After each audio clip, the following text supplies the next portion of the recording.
Starting in 5 seconds.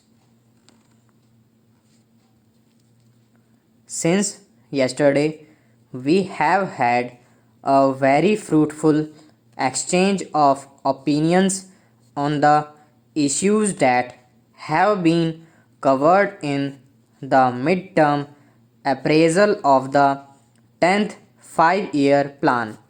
From the tenure of our discussions, I believe that there is broad agreement with the goals and policies suggested in the midterm appraisal and that it can act as a blueprint for further action on development matters in the 10th plan.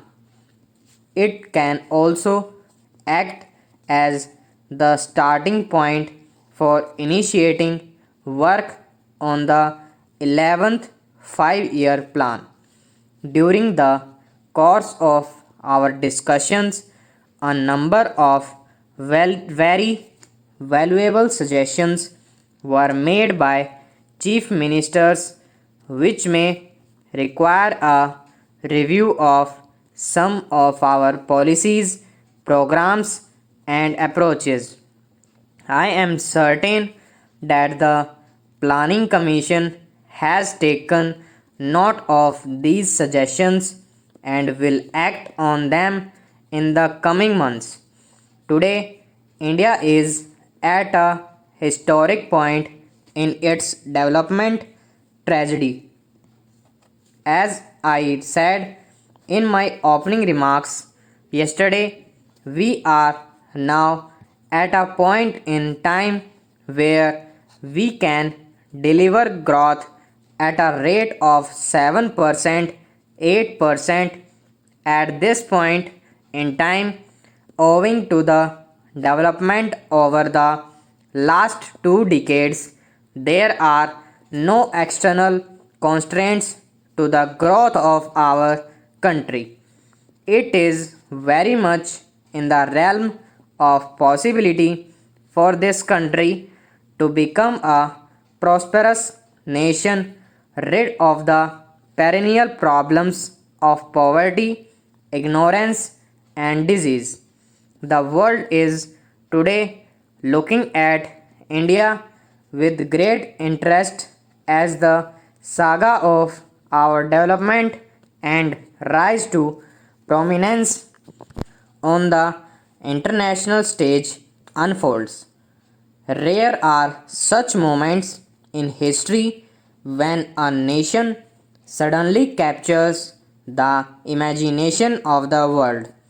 In such circumstances, if there are any constraints, these are purely internal.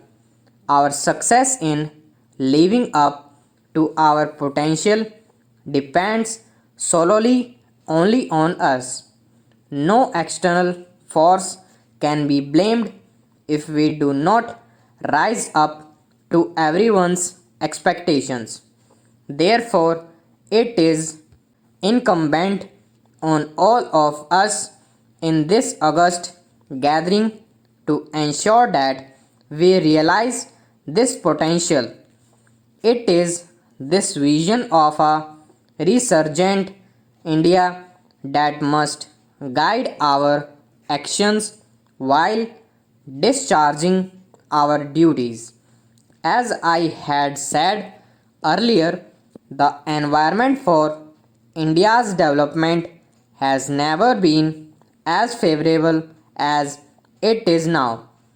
The challenge before us is to combine the economics of growth with the economics of equity and social justice. Another thing I want to say is that we want an idol to be set up for the nation.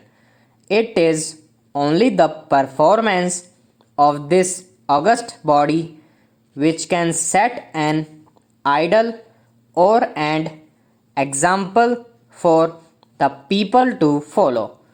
I do not say that people who have no respect for law and those who have committed any offense should be saved or protected.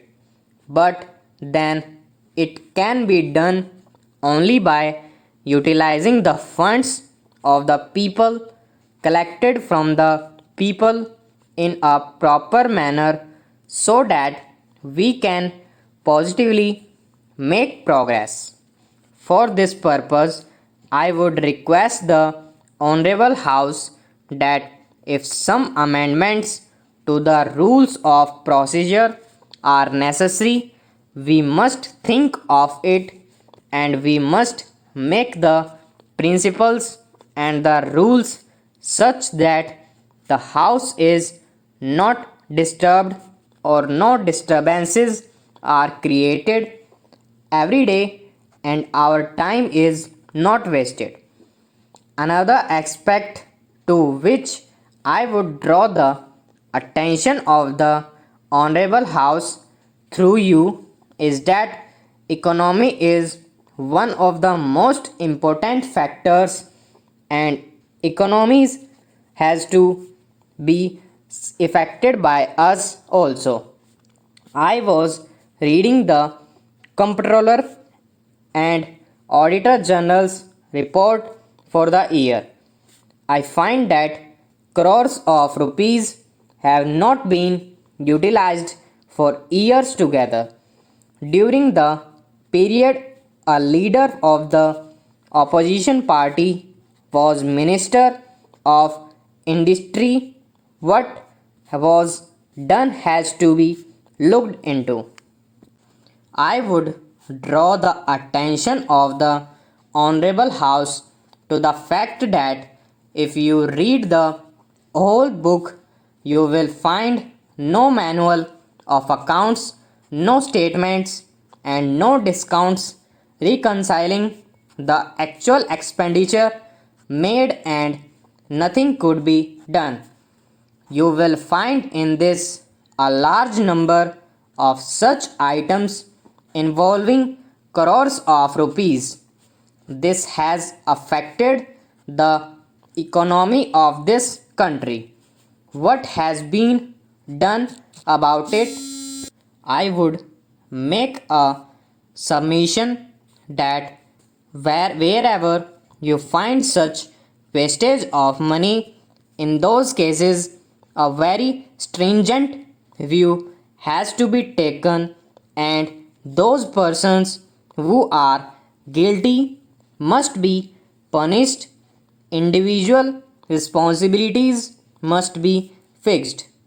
That is why every time we are finding this criticism in this august house that the public enterprises are not making any profit, they are running in loss.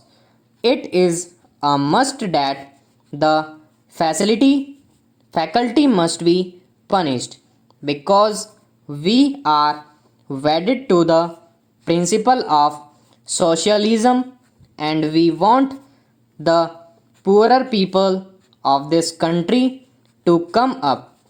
But with this sort of performance, it is impossible. The high ups or low ups, I do not know, whoever is responsible, action must be taken against them. Otherwise, the economy will not improve as envisaged in the budget for the year under consideration. Stop.